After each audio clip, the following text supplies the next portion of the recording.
মন্ত্রীর নির্বাচনী কেন্দ্র কৃষ্ণপুর ভূমিহীন টিলার পানীয় জলের সংকট। সেখানে প্রায় ৭০ পরিবারের বসবাস। তারা দাবি করছেন এলাকা নিয়ে উদাসীন মন্ত্রী তথা বিধায়ক বিকাশ দেববর্মা। স্থানীয়দের বক্তব্য, দীর্ঘদিন ধরে এলাকার পানীয় জলের সমস্যা আছে।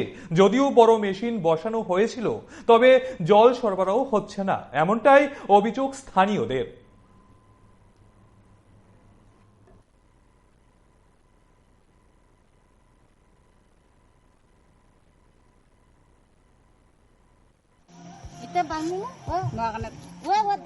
না না, এটা এই জায়গাটার নাম কি? এই জায়গাটা মুমিনটিলা।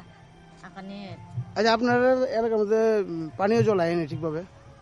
জলই আয় না, জলের লাগে সমস্যা। একদিন আইলে ৪-৫ দিন আয় না জল।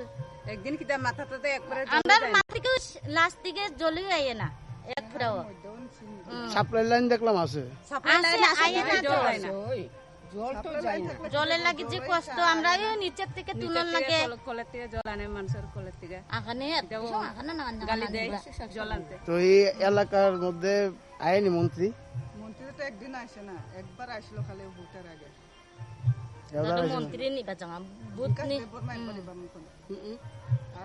এটা তো কৃষ্ণপুর বিধানসভা না?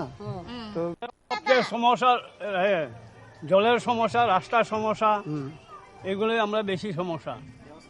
এই মধ্যে এই এলাকার মধ্যে যে জলের সমস্যা আছে, কত পরিবারের বাসে এখানে?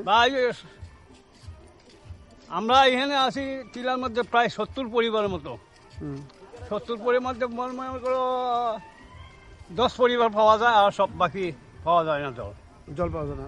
বাড়িঘরও দেখলাম অনেক বাড়িঘরের লাইন আছে। লাইন আছে, এটা নিচের, আগের ছিল আর কি, আগে দিছিল।